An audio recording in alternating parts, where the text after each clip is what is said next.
Alors qu'aujourd'hui, je suis plus autant dans les semblants. Je suis joyeuse, mais c'est une vraie joie en fait. C'est une joie que le Seigneur Jésus m'a apportée et me donne. Hello, bienvenue sur Godfidence, le podcast qui met en lumière la grâce de Christ dans nos vies.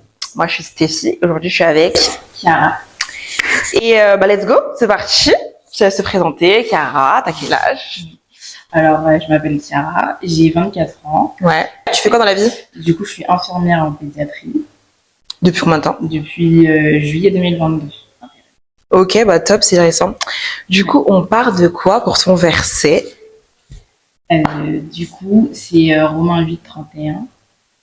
Si Dieu est pour nous, qui sera contre nous? C'est vraiment un verset qui me tient à cœur, qui me touche, qui m'a touchée dès la première fois que j'ai lu et encore aujourd'hui. Et après, j'ai aussi un deuxième verset que j'aime beaucoup, c'est Corinthiens 13, 13. Ouais. C'est maintenant trois choses demeurent, il me semble, la foi, l'espérance et l'amour, mais la plus grande des choses, c'est l'amour. Amen. Ok. Donc, on va voir pourquoi ces versets ils font écho à ta vie. On peut voir un peu ton témoignage. Donc, c'est parti. Ton enfance, t'as vécu dans quelle famille, dans quel style de famille?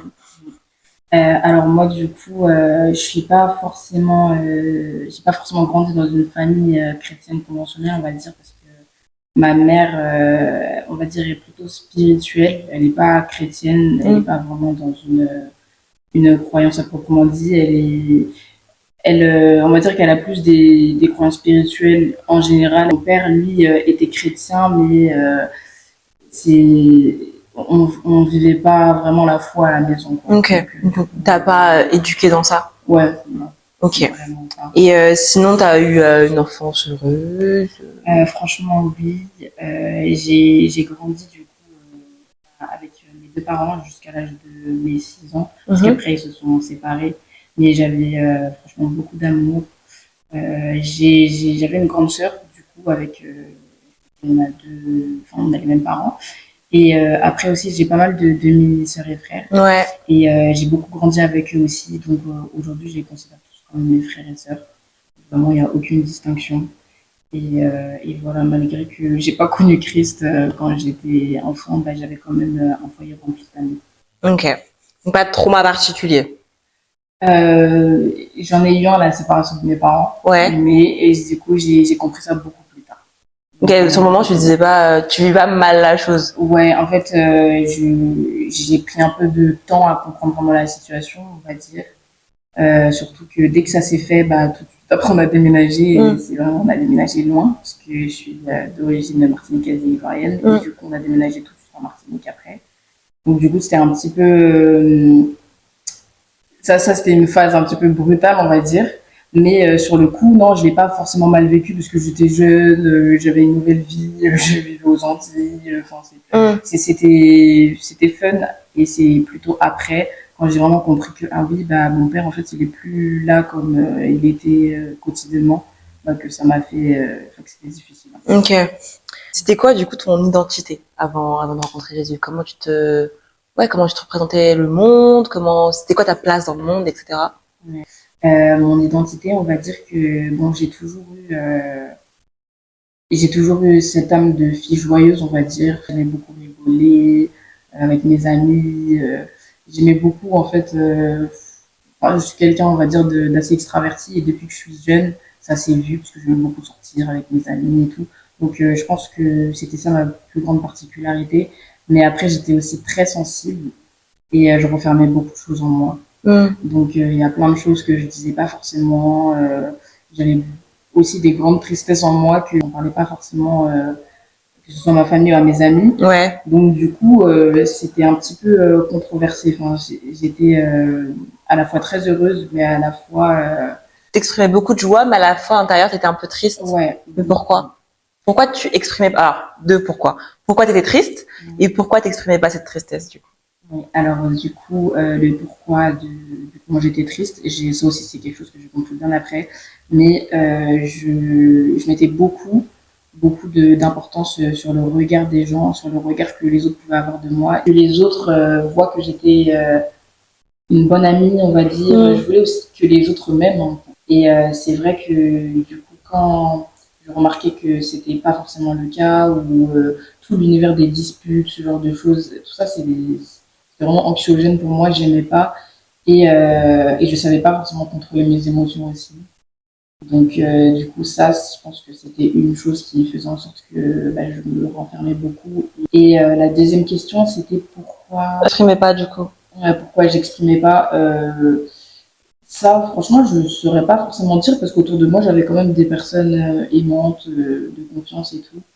Mais je pense que ça, c'est un trait que j'avais de caractère et je n'avais pas, encore une fois, je savais pas gérer mes émotions. Enfin, dès qu'il y avait quelque chose qui pouvait me stresser, me mettre en colère, m'attrister, je gardais tout en moi, j'étais très nerveuse. En grandissant, j'ai compris que c'est comme si je voulais pas que les autres me voient de manière négative. Ouais. En fait. Comme si je devais toujours être là pour les autres, je devais toujours être drôle, toujours être positive. Voilà, toujours joviale, toujours rendre service et tout. Et en fait, cet aspect de non, je peux être différente, non, moi aussi je peux dire non, je peux aussi être mal vue des autres, je voulais pas l'accepter en fait. Ok. Et donc, tu me dis que tu as rencontré Dieu à 12 ans. Dis-moi tout. Ouais, alors c'est très jeune, mais en fait, du coup, j'étais très intriguée en fait. Vraiment très intriguée. Comme j'ai dit, j'ai pas forcément grandi dans une famille chrétienne, et parfois j'entendais et tout, et surtout par le biais de ma tante, parce que elle, du coup, c'est vraiment par son biais que j'ai connu Christ. Et en fait, quand j'allais chez ma tante et tout, je voyais qu'elle était croyante et qu'elle vivait pleinement sa foi, qu'elle invitait beaucoup de personnes à la maison pour faire des moments de partage et tout. Et du coup, parfois, j'entendais et ça m'intriguait. Enfin, je me disais, mais de quoi elle parle? Enfin, qu'est-ce qui rend heureux toutes ces personnes en fait? Et en fait, ouais, ça m'intriguait beaucoup. Et du coup, en fait, j'ai vécu une expérience, on va dire, qui est assez drôle, mais qui pour moi, à l'époque, ça faisait tout, en fait. Et c'est ça qui m'a permis vraiment de croire en Dieu, en fait. Vas-y, dis-moi. Cette expérience, en fait, j'étais au collège à l'époque, et je venais de rentrer au collège, en fait. Et du coup, en primaire, j'avais une meilleure amie, du coup, avec qui je vivais une amitié passionnelle, donc j'aimais beaucoup et tout. Et quand on allait dans le même collège et tout, je me suis dit, ah oui, il faut absolument qu'on soit dans la même classe.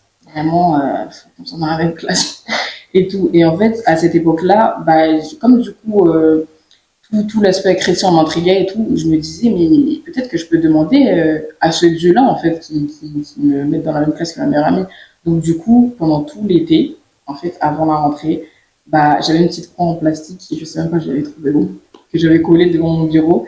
Et je venais de temps en temps, je disais, je savais pas forcément prier, même s'il n'y a pas de manière de prier. Je venais et tout, je disais, Dieu, s'il te plaît, tu peux faire en sorte que je sois dans la même classe que ma meilleure amie. Je revenais souvent comme ça, je faisais ma vie, je revenais et tout. Et en fait, le jour de la rentrée, je sais pas quand du coup ils ont fait l'appel et que enfin on a appelé moi et qu'ensuite on a appelé ma meilleure amie plus tard, j'étais en mode waouh, il existe en fait. Genre, vraiment, genre j'étais jeune, j'avais 12 ans, j'étais innocente, mais rien que ce petit truc en fait, je me suis dit ah ouais, en fait, il existe. Et du coup, c'est à partir de là que j'ai vraiment cherché à essayer de le connaître. C'est dans les petites choses que Dieu se révèle, tu vois. C'est ça. Mais donc, à 12 ans, c'est encore, on va dire, une fois un peu, comment dire, une fois un peu légère. Ouais. On va dire légère. Mais Ouais. à 15 ans, tu dis qu'il y a vraiment une rencontre personnelle. Oui, à 15 ans. Du coup, que j'ai fait la rencontre d'une amie. Et par cette amie, du coup, j'ai rencontré une église, on va dire, parce que du coup, juste avant, ma tante me parlait beaucoup de Jésus, c'est elle qui m'a offert ma première Bible et tout. Et du coup, je commençais à participer à ces moments de partage. Donc, du coup, j'avais un peu plus de connaissances, mais j'avais pas vraiment d'église et j'avais pas d'enseignement, on va dire, quotidien. Et c'est à partir de là, du coup, quand j'ai rencontré cette amie qui m'a invitée à l'église, que j'ai vraiment, on va dire, connu la vie chrétienne et que j'ai connu Jésus, en fait, j'ai connu ses enseignements, j'ai connu la vie en fraternité avec des frères, des sœurs, et tout ça, ça m'a vraiment changé, en fait, et je me suis dit, waouh, pourquoi j'avais pas connu ça avant, en fait. Tu sais, genre, souvent, on invite toutes tes amis à l'église, ils viennent pas, bon, voilà. Je dis, en fait, peut-être que, vas-y, c'est pas si utile que ça. Tu vois, moi, j'invite des amis, ils viennent pas une fois, bon, bah, c'est pas grave, j'abandonne et tout. Mais en vrai, je pense qu'il faut pas abandonner parce que, tu sais, genre, c'est vraiment juste le fait qu'elle t'ait invité qui a, entre guillemets, un peu changé ta vie, changé ta trajectoire avec Dieu, tu vois. Donc, il y a vraiment une importance dans l'évangélisation qu'on peut oublier ou qu'on peut, comment dire? Banaliser. Ouais, banaliser. Ouais, parce qu'on se dit, bah, c'est banal, enfin, je veux dire de venir, elle va me dire non. Alors que non, on peut être touché, en fait, par cette action-là. Ouais, juste une invitation. Ça part d'une invitation, en fait. Au bout de 3 ans, donc, tu rencontres réellement Dieu et tu te mets à fond. Ouais, là, vraiment, tu vois, quand t'as le zèle du début, tu veux tout faire, tu veux tout voir, j'étais dedans. Vraiment, pendant 1 an, ça a été un moment de ma vie où, enfin, tous les moments que j'allais, c'était forcément à l'église, soit c'était forcément avec Dieu, j'apprenais vraiment à le connaître, à passer du temps avec lui. Et du coup, bah, 1 an après, j'ai décidé de l'accepter comme Seigneur et Sauveur. Amen. Donc, t'avais 16 ans. Ouais. Attends, mais 16 ans, t'étais en quelle classe? Parce que nous, on s'est connus, on était en quelle classe déjà? 4e? Ouais, je crois en 4e. Et en 4e, on a quel âge? En 4e, on a... Carrément, je sais même plus. Hein. On a 14 ans, un truc comme ça. Donc, c'était début lycée, quand tu t'es baptisé? Oui. Parce que moi, je me souviens d'avoir vu une différence. C'est fin de 3e, je crois. Je me souviens d'avoir vu une différence en toi. Je me suis dit, mais elle était avec nous, mais faisait pas tout comme nous, genre. Et Chiara, c'était quelqu'un vraiment de gentil. Genre, tu sentais qu'il y avait un truc différent. Non pas que j'étais une peste, non pas. Mais, mais, je sentais qu'il y avait un truc différent. Et ouais, enfin, en tout cas, moi, personnellement, je me souviens avoir vu une différence de, ah, mais elle est grave dans les trucs de chrétiens et tout, nanana. Après, tranquille, t'as vu, mais... mais je me souviens, j'ai le souvenir. Et mais du coup, c'est ce dont tu m'as parlé, c'est que bah, quand tu as eu ce changement-là, fallait faire comprendre aux autres. Ouais. Fallait faire comprendre et l'accepter aux autres. Ouais. Comment ça s'est passé pour ta famille? Ouais, mais ça, c'était pas forcément facile. Enfin, avec ma famille, ça va parce qu'ils sont toujours très aimants, ils ont l'esprit ouvert. Donc, franchement, j'ai pas eu du mal, par exemple, à le faire accepter à ma mère que du coup, bah, là, j'étais devenue chrétienne, ni pour mon père. Et c'est plus par rapport à mes amis. Du coup, parce que avec mes amis, je sortais beaucoup, du coup. Et c'était pas forcément des sorties, on va dire, dans la débauche ou ce genre de choses. Mais c'était dur de faire comprendre que, par exemple, ah, bah là, je peux moins sortir avec toi parce que je vais passer un peu plus de temps à l'église. Là, bah, on va pas s'appeler pour, je sais pas, moi, parler de je sais pas qui parce que je fais plus ce genre de choses. Ou même par rapport à la musique ou la danse. Parce que, du coup, ça aussi, il fallait faire comprendre et tout. Et ça n'a pas été facile. Et c'est vrai que même pour moi, enfin, parfois, je disais des choses, mais je faisais le contraire. Comment t'as fait, du coup? Bah, franchement, ça a été un processus long. Non, T'as dû t'asseoir et expliquer aux gens? Vraiment? Ou t'essayais de, tu vois? Ouais, non, j'essaie de passer par on va dire, par les mailles du filet. Genre, c'était progressivement, et en fait, c'est les gens, progressivement, ils ont vu que, ah ouais, mais tu commences à changer et tout. Et après, bah ouais, après, j'ai quand même eu des discussions avec des amis proches pour leur dire que, ouais, bah maintenant, ouais, je suis chrétienne. Donc voilà, je passe beaucoup de temps à l'église, je prie, je vais plus dans nos soirées. Voilà. Après, j'allais pas beaucoup en soirée, mais tu sais, les anniversaires, les trucs comme ça. Donc voilà, et après, bon, comme dans mon entourage aussi, j'ai quand même pas mal de personnes qui sont chrétiens aussi, ou même qui sont d'autres foi, mais qui sont croyants, bah, ils ont vite compris, on va dire. Donc, ouais, c'était un moment à passer, mais c'était pas. Ouais, voilà. C'est juste, on va dire, le changement d'habitude qui a été plus compliqué que ça. Et surtout, pour pas que les autres me voient comme des amis, ou comme si je les abandonnais. On faisait la danse ensemble. On faisait de la danse ensemble, on a dansé sur beaucoup de musique. Mais toi, t'as décidé d'arrêter. Ouais. D'arrêter la musique et donc la danse qui allait avec la musique. Pourquoi? Alors du coup, ça a été l'un des plus gros combats de ma vie, je pense. Mais aujourd'hui, je suis beaucoup plus en paix avec ça parce que c'est vrai qu'il y a un moment où je me stressais beaucoup par rapport à ça, je m'angoissais pas mal. Parce que tout simplement, en fait, dès que tu commences à devenir chrétienne, dès que tu sers le Seigneur, on va te dire arrête la musique mondaine. Ça, c'est quelque chose qu'on va te dire vraiment tout de suite. Et donc, du coup, bah, toi, tu veux bien faire les choses, tu veux servir le Seigneur, donc tu vas le faire. Et moi, franchement, c'est ce que j'avais fait. Genre, vraiment, un jour, pour t'expliquer, bon, pour te montrer un peu, j'avais deux styles d'albums. J'avais un album où j'avais écrit musique du monde. Voilà. Et j'avais un album où c'était genre que des louanges, que des musiques pour le Seigneur.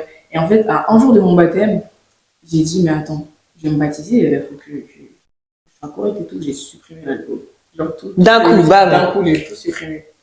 Et en fait, ça m'a tellement rattrapé parce que même pas quelques mois après mon baptême, bah, j'ai repris progressivement et tout. Subtilement. En fait, tu t'es pas vu reprendre. Ouais, je me suis même pas vue, mais j'ai repris tout simplement. Et le, le truc, en fait, c'était que j'écoutais de tout et rien. Par exemple, moi, j'aime beaucoup la musique afro, le R&B, tout ça, ça c'est mon truc. Mais j'écoute aussi beaucoup de rap. Et s'il y a une chose qui est vraie, parce qu'on va te dire, oui, la musique c'est un péché, c'est pas forcément un péché, c'est pas un péché, mais c'est vrai que la musique, il y a quand même, elle dégage quand même une atmosphère. Et c'est vrai que moi, par exemple, j'écoutais beaucoup de rap, et bah, tout de suite après, bah, dès que j'écoutais ces musiques, fallait me voir en fait. J'étais là, vulgaire comme pas possible, je voulais faire la bonhomme, enfin, une attitude en fait ça voilà et pareil en fait les musiques en fait peuvent te mettre dans des attitudes sans même savoir et c'était ça en fait Le problème. ouais le problème et tout et en fait ça a été un combat parce que du coup moi je comprenais pas forcément pourquoi je devais arrêter enfin Ce que j'allais dire, c'est que quand on t'a dit il faut arrêter les musiques du monde, est-ce qu'on t'a dit, est-ce qu'on t'a expliqué le pourquoi derrière il fallait arrêter les musiques du monde, tu vois? C'est ça, genre on va te dire ouais arrête, c'est un péché. Mais pourquoi c'est un péché enfin, genre Dieu lui-même. Et peut-être ouvres ta Bible, tu cherches où c'est écrit que c'était un péché. C'est ça, tu trouves pas. Je veux prendre le verset, je veux trouver. Parce que moi j'aime ça en fait, j'aime la musique, j'aime danser, pourquoi je devrais arrêter? Le Seigneur il m'a créé, j'aime danser, pourquoi je devrais arrêter la musique en fait? Mais du coup ouais ça a été un processus assez difficile et tout, parce que ouais on me répondait pas forcément au tout début. Et après bah, j'ai dû un peu chercher de moi-même, un peu à droite à gauche, et aussi j'ai commencé aussi à prier par rapport à ça, à demander aussi bah, à ma tante et tout. Et c'est après que j'ai compris en fait que fallait pas que je me focalise autant sur ça, que c'était pas ça qui allait définir ma foi en fait, définir qui j'étais.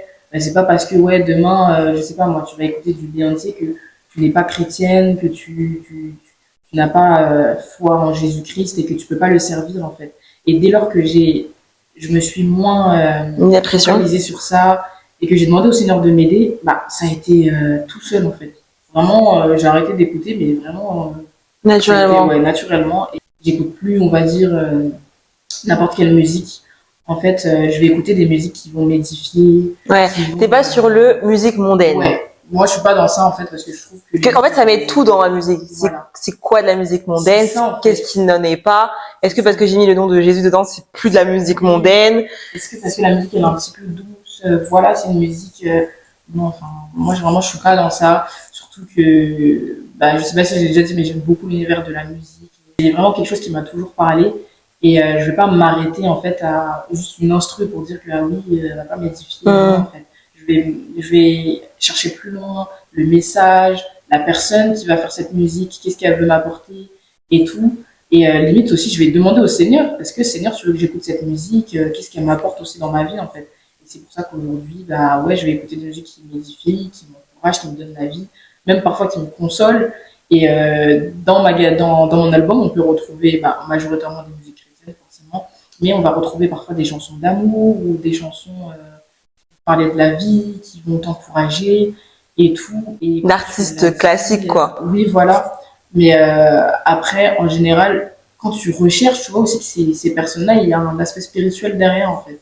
Donc, ouais, franchement, l'important, je pense, c'est de vraiment faire les choses avec conviction et de demander au Seigneur, en fait. Parce que c'est vrai que tout le monde ne va pas écouter toutes sortes de choses. Il y a des personnes qui ne sont pas à l'aise pour écouter certaines musiques, même si, voilà, ça parle de Jésus. Le plus important, je pense, c'est la conviction. En fait, c'est vraiment important, enfin, c'est intéressant ce que tu dis parce que, tu sais, dans ça, t'as le double débat. Donc, t'as les musiques mondaines, mais t'as aussi la musique chrétienne. Est-ce que toutes les musiques sont réellement chrétiennes? Est-ce qu'on prend pas? Enfin, moi, j'avais vu des tweets, des trucs comme ça sur, KS Bloom. ah oui, mais est-ce que vous écoutez du Carlos Bloom à l'église? Non, mais c'est parce que c'est autre chose, tu vois. C'est ça, en fait. Faut pas tout mélanger. Tout le monde ne fait pas des adorations, tu vois, dans la musique chrétienne. Ou est-ce que genre le rap chrétien c'est de la musique mondaine? Ouais. Parce que quoi, c'est le rythme qui est mondain? Est-ce qu'il y a un rythme mondain du coup? Est-ce que du coup, il y a une instru qui est spécialement diabolique ou Voilà. enfin, aussi, faut qu'on s'entende aussi et qu'on puisse avoir une certaine logique et surtout du discernement parce que c'est vrai qu'il y a des personnes qui mélangent tout, hein, faut le dire, qui mélangent tout et surtout il y a des personnes qui veulent imposer leurs propres convictions aux autres, genre parce que toi, Dieu t'a dit par exemple de ne pas écouter de rap chrétien, tu veux dire à tout le monde de pas l'écouter, mais pourquoi en fait? Peut-être que le rap chrétien là que le frère il va écouter, ben ça va il va écouter en fait et il va se dire waouh, Dieu me parle en fait. Donc non en fait, enfin, pour moi faut pas tout minimiser, faut pas tout mélanger, il faut vraiment agir avec conviction. Ouais. La main de Dieu dans ta vie, on va voir tout ce que Dieu a fait pour toi. Premièrement, la prise de conscience et l'existence de Dieu. Bah, ça a été le début de ma vie chrétienne hein, quand je l'ai connue. Parce que, encore une fois, bah, j'étais vraiment. Moi, quand j'ai commencé, on peut dire que j'étais athée, hein, parce que je connaissais rien, je ne savais pas forcément qu'il y avait un Dieu sur terre qui était là avec nous. Donc, du coup, quand j'ai vraiment pris conscience de ça, bah, ça a été un gros changement dans ma vie. Et du coup, je ne veux pas dire que tout était rose, parce que c'est pas vrai, enfin, tout n'était pas forcément rose. J'ai eu des moments difficiles où j'ai beaucoup pleuré. Mais quand j'ai compris en fait qu'il était là avec moi, bah, ça a été différent. Et ça encore, cet aspect, je l'ai vécu au début de ma vie chrétienne, mais je le vis encore aujourd'hui en fait. Parce que bah, pas plus tard qu'il y a quelques mois, du coup, j'ai eu une situation qui m'a beaucoup atteinte, qui a beaucoup joué sur mon esprit. Bah, j'étais très déprimée, hein, franchement, faut le dire. Voilà, j'étais très déprimée. Je mangeais plus, je broyais tout le temps du noir. Et du coup, c'est important en fait de vraiment prendre conscience que Dieu, il est là en fait. Même dans les choses que tu vivras qui sont compliquées, qui sont difficiles, bah, il est là en fait, il est avec toi en fait. Et c'est vrai que bah, quand je traversais tout ça, j'avais pas conscience de tout ça. Pourtant, je suis chrétienne, ça fait des années. Ça va faire 8 ans que je suis chrétienne. Mais j'avais besoin de prendre encore un temps dans sa présence. J'avais besoin que des frères aussi, des sœurs me parlent, me disent mais en fait, réveille-toi, il y a Jésus qui est là avec toi pour que je prenne conscience de ça et tout. Et quand j'ai compris ça et que je l'ai laissé agir dans ma vie, bah ouais, ça a changé la donne en fait. Et d'un coup, bah, cet état de déprime que j'avais, bah, il a pu partir. Alors que ça fait longtemps que t'es chrétienne, Ouais. il y a toujours des hauts et des bas, tu vois. C'est pas quand tu deviens chrétien, quand tu Ouais. te baptises, en mode waouh, tout est trop bien, je crois en Dieu toute l'année. Enfin, c'est pas que tu croyais plus en Dieu, mais j'ai confiance en lui toute l'année, Ouais. etc. Non, il y aura toujours pas des baisses de foi, parce que je trouve ça super extrapolé de dire baisse de foi, tu vois. Parce que tu sais pas que tu ne croyais plus en Dieu ou tu ne croyais plus en Jésus, etc. C'est juste que, bah, t'étais submergé par autre chose, tu vois. Mais quand même, ça rentre dedans. Parce que la foi, c'est ça. C'est croire que le Seigneur a déjà fait sur ta situation, même quand tu ne vois pas la chose. Et moi, en fait, j'étais tellement dans mon inquiétude que j'arrivais plus à voir ça, en fait. Genre, je me demandais même pas, mais comment le Seigneur il va faire? Enfin, je même pas à me demander, le Seigneur va faire, non? Ouais. Après, donc, encore ce qu'il a fait dans ta vie, tes études. Que, infirmière pédiatrique, ça doit pas être... Ouais, c'était pas forcément facile. Mais du coup, j'ai toujours rendu grâce à Dieu par rapport à ça. Mais moi, dans ma vie, je savais ce que je voulais faire très jeune. Je savais que je voulais travailler bah, dans le paramédical et surtout avec les enfants. Genre, il y avait un truc avec les enfants. Et donc, du coup, après, il fallait comprendre et savoir comment j'allais faire pour arriver jusqu'à là, en fait. Donc, quand j'étais plus jeune, franchement, mes études, T'es bon élève? franchement, ça va. Je parlais beaucoup. Voilà, parce que ouais, on a toujours écrit ça sur les bulletins. Pas trop, enfin, pipelette, bavardage, tout le temps. Mais franchement, ça va. J'avais des bonnes notes et pourtant, je ne travaillais pas forcément à la maison. Si je travaillais plus à la maison, je pense que ça aurait été encore mieux, mais on va dire que j'avais des bonnes moyennes, autour de 14-15. Ouais. Et je me plaisais dans ça, donc, et tout. Mais je calculais pas plus l'école que ça. Enfin, c'était vraiment à l'école, je travaillais, j'écoutais un peu, et puis après la maison. Mais après, du coup, quand sont venues les études supérieures, bah, c'était en mode la grande question, qu'est-ce que je vais faire? Parce que du coup, on va pas se mentir que les conseillères d'orientation, c'est pas trop ça. Et moi, j'avais clairement dit que ouais, après le lycée, bah, je voulais devenir infirmière. Et en fait, au vu des études que j'avais fait, on voulait me mettre ailleurs et tout. Donc moi, j'exprimais que c'était pas trop ce que je voulais faire, donc j'étais un peu perdue. Et au final, j'ai essayé tant bien que mal de faire mes recherches et j'ai dit au Seigneur, ouais, j'aimerais faire ça et tout, Seigneur, bah, j'espère que tu pourras me permettre de le faire. Donc j'ai fait mes demandes et tout dans des écoles infirmières. Et, euh, et bah, ça s'est pas trop bien passé au tout début. Bah, forcément, quand j'ai eu les résultats, j'ai été sur une liste d'attente surtout. Et c'était pas des bails à la 200e place. Et 1200 et quelques bien en bas et tout. Donc, du coup, j'étais en mode, mais j'avais trop peur en fait. Je me disais, mais en fait, si là je suis pas acceptée, qu'est-ce que je vais faire de ma vie? Parce que je vois rien d'autre en fait, à part ça et tout. Et autour de moi, bah, j'avais des personnes qui m'encourageaient beaucoup. Et ma grand-mère aussi était infirmière, donc tout ça, ça me confortait dans l'idée que c'est ce que je vais faire en fait. Et du coup, j'ai mis ma foi en jeu parce que du coup, là, il fallait que je continue à croire que j'allais faire ces études-là, même si la situation a démontré que c'était compliqué. Et à cette époque, je travaillais dans une crèche, du coup. Donc, j'allais au travail et tout. Voilà, je menais ma petite vie. Et pendant ma pause déjeuner, du coup, je vais pour checker, parce que je checkais souvent et tout, les jours d'après. Et en fait, d'un coup, j'ai vu que là, 2 places se sont libérées dans 2 de mes écoles préférées. Et du coup, là, bah, j'ai remercié Dieu, en fait, parce que je me suis dit, c'est parce que tu as laissé ta foi agir que du coup, là, ça a pu se mettre en place. Et donc, du coup, bah, j'ai pu même avoir le choix, du coup, de choisir. Mais oui, de ouf. Alors que t'étais dans les millièmes, t'as fini Ouais. par avoir le choix, l'embarras du choix. C'est ça, et franchement, c'était peut-être une semaine après. Genre, donc, en réalité, bon, pour moi, ça me semblait fou, mais il fallait juste que j'attende une semaine, quoi. Donc, en vrai, ouais, c'était avec tous les désistements et tout, et surtout la grâce de Dieu. Tu sais, genre, c'est les prières, enfin, croyez que vous avez reçu et vous recevrez, tu vois. Si dès le départ, je t'ai dit, ouais, non, mais bon, voilà, je suis millième, c'est foutu, patati, patata, et que tu vas prier, mais en pensant déjà que c'est foutu, Mais c'est ça. Ça va pas se réaliser. tu vas pas avancer, tu vois. Mais toi, dès le départ, je t'ai dit, ok, Dieu, je te laisse le truc. Ouais. Genre, j'étais vraiment dans l'optique de je veux ça, Seigneur, donc moi j'y crois en fait. Et du coup, après, quand je suis rentrée à l'école et tout, bah, c'était pas du tout repos aussi. La première année, franchement, ça va. Après, pour la deuxième année, la troisième année, ça a été un petit peu plus dur.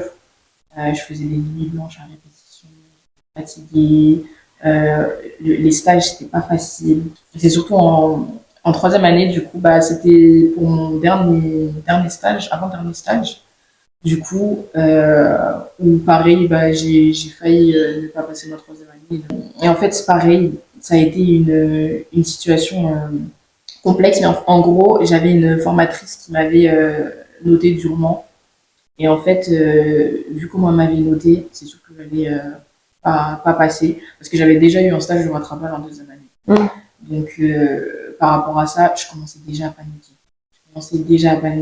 Et moi, bah, comme je t'ai dit avant, je savais pas trop gérer mes émotions. Donc, ça veut dire que dès que j'ai vu la note, on va dire qu'elle m'a mise et tout, j'étais dans tous mes états, je commençais à être énervée, pleurer et tout. Et en fait, ce jour-là, ce moment-là, bah, une autre infirmière m'a vue et m'a vue dans cet état et m'a dit mais qu'est-ce qui se passe et tout. Et à ce moment-là, j'avais trop honte. Je me suis dit non, je veux que personne me voie et tout. Mais je pense que le Seigneur, encore une fois, il avait fait les choses pas au hasard. Et j'explique du coup bah, à cette infirmière ce qui s'était passé, le pourquoi du comment et le fait que bah, j'avais trouvé qu'elle m'avait noté durement pour ce que j'avais fait et tout. Et en fait, cette infirmière-là est repartie revoir la personne qui m'a noté. Pourtant, je ne l'ai pas forcément demandé. Moi, j'étais. Tu la connaissais, l'infirmière? Ouais, je la connaissais, mais je n'avais pas tourné avec elle. Et du coup, j'étais gênée. Moi, j'avais pas cette situation.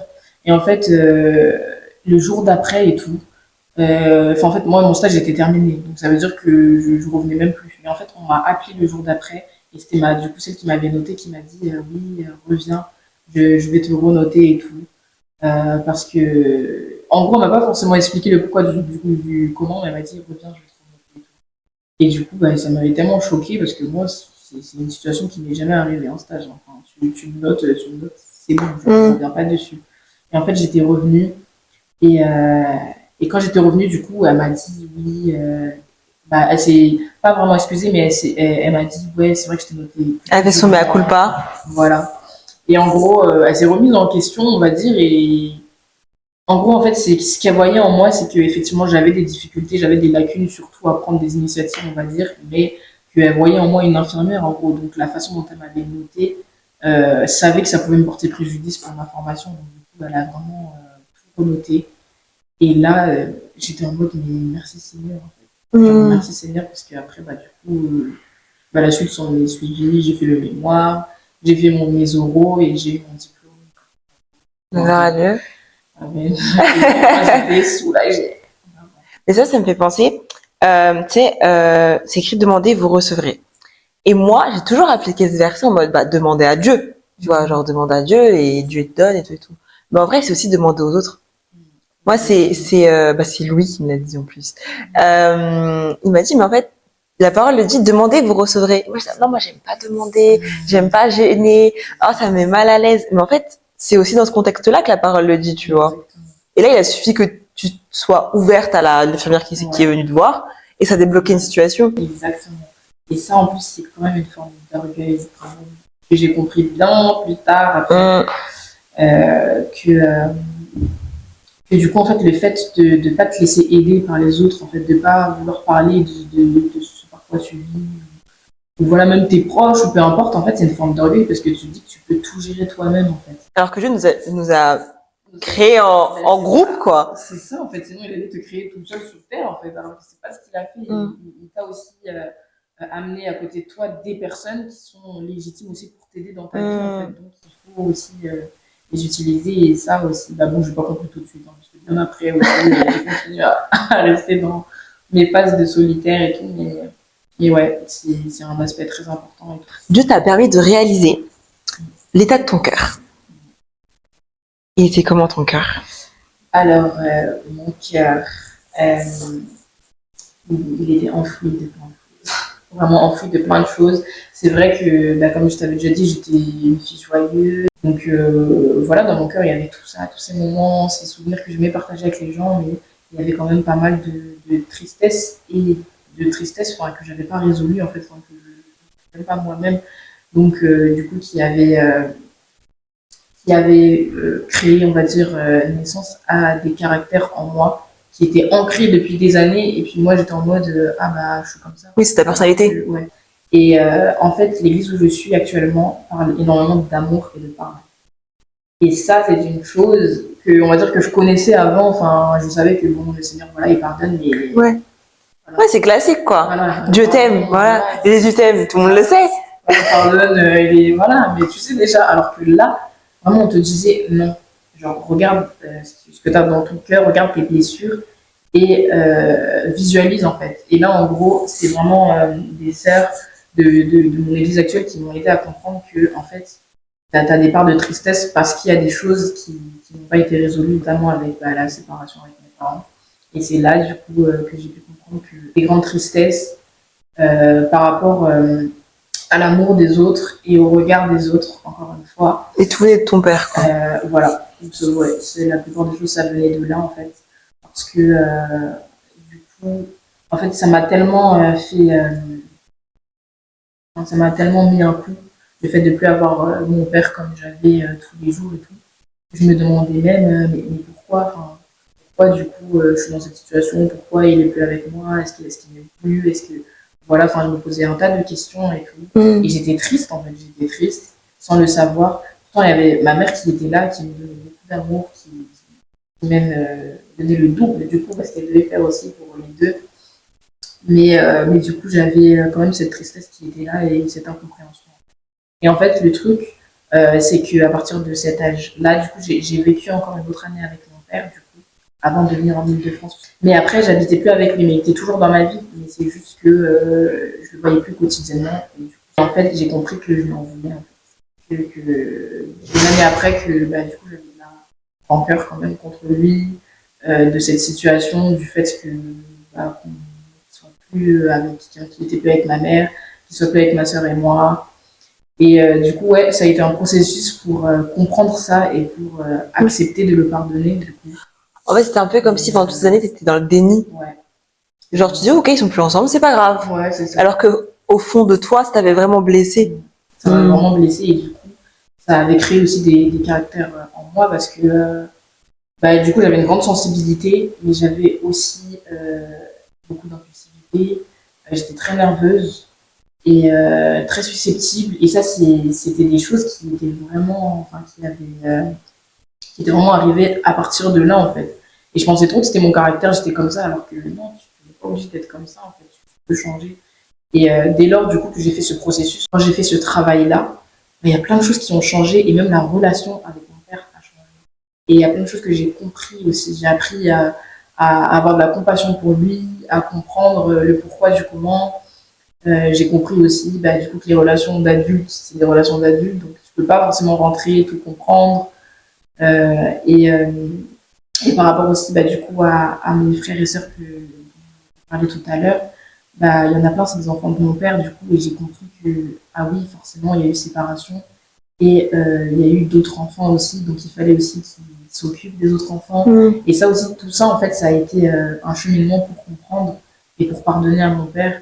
Et voilà aussi, et pour accepter que, oui, j'ai souffert, mais lui aussi, il a pu souffrir. Ma mère aussi a pu souffrir.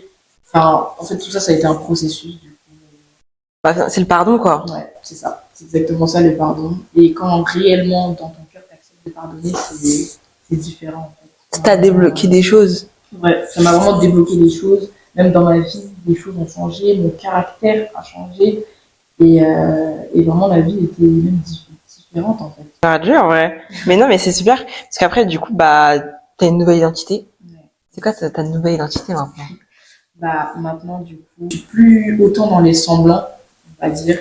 Je suis joyeuse, mais c'est une vraie joie, en fait. C'est une joie que le Seigneur Jésus m'a apportée et me donne. Et même si, voilà, je vais avoir des moments de tristesse, des moments de baisse de foi, on va dire, comme on a pu en discuter, des moments où je vais être en colère, ou ce genre de choses, en fait, je vais pas être continuellement dedans. En fait, mon cœur, mon état va pas rester continuellement dans ça parce que je sais que ma vraie joie, elle me vient de Jésus. Et que c'est lui qui m'apporte tout ça, en fait. Donc, je peux pas demeurer, par exemple, dans la colère. Je peux pas demeurer dans la tristesse. C'est pas possible. Il peut y avoir des moments passagers parce qu'on est humain, c'est sûr. Mais tu peux pas rester dans ça. Ma relation avec mon père aussi a changé, a évolué et que maintenant, je l'aime différemment. Je l'aime en tant que personne, en tant qu'âme aussi. Du coup, tout ça, ça a changé et je sais que maintenant j'ai une nouvelle identité en Christ et que je suis joyeuse. Vraiment, même quand ça va pas, j'essaye d'être joyeuse. Est-ce que t'es pas un peu... Enfin, genre t'es libre. J'ai l'impression que tu parles avec tellement de liberté, genre en mode... Ça. Toi, t'es plus genre sous la force de ces émotions négatives, de l'orgueil, du manque de pardon, etc. T'es vraiment libre d'être toi. Honnêtement. C'est vraiment ça parce que avant mes émotions, je dis avant, aujourd'hui aussi ça m'arrive de temps en temps parce que voilà, mais je suis en processus de changement.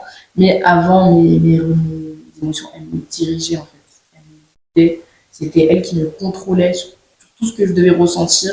C'était mes émotions qui allaient prendre le dessus et j'allais agir avec impulsivité et après j'allais regretter ou j'allais être dans des atmosphères bizarres. Alors qu'aujourd'hui, je sais que c'est pas ces émotions qui vont me diriger et que c'est vraiment le Saint-Esprit, que c'est vraiment la joie du Seigneur qui va demeurer. Et voilà, c'est vraiment ce que tu as dit en fait. J'ai vraiment l'impression d'être libre et d'être détaché de tout ça. Parce que du coup, Jésus libère en fait. Amen. Ok, le mot de la fin, qu'est-ce qu'on retient de ton témoignage? Qu'est-ce qu'on retient? Dis-nous tout. Je l'ai pas beaucoup dit, mais c'est que l'amour de Dieu fait tout. Et c'est pour ça aussi que les versets qui m'a parlé me parlent autant. Parce que, en fait, dès que j'ai compris que le Seigneur m'aimait et m'aimait pour ce que je suis, même avec mes péchés, même avec mon caractère, mes façons de gérer, façon, dès que j'ai compris qu'il m'aimait réellement, en fait, ça allait être un cheminement et que même si ça allait pas être facile, dans tous les cas, on va avancer ensemble, en fait. Et après, bien évidemment, le pardon et la liberté. vraiment, depuis que je le suis et depuis que je suis affermie en lui, j'ai vraiment l'impression d'être libre et que même si le regard des autres ou les paroles des autres peuvent être différentes sur ma vie, je vais pas autant en prendre en considération parce que je sais ce que lui dit de moi en fait. Amen. Donc, Merci beaucoup, Chiara. En tout cas, merci d'être venu. Merci d'avoir écouté. Et si vous souhaitez venir vous aussi témoigner de la liberté que vous vivez avec Christ, écrivez-moi à godfidence.cast@gmail.com ou en DM. Et voilà, soyez bénis. Est-ce qu'il y a un rythme mondain du coup? Est-ce que du coup il y a une instru qui est spécialement diabolique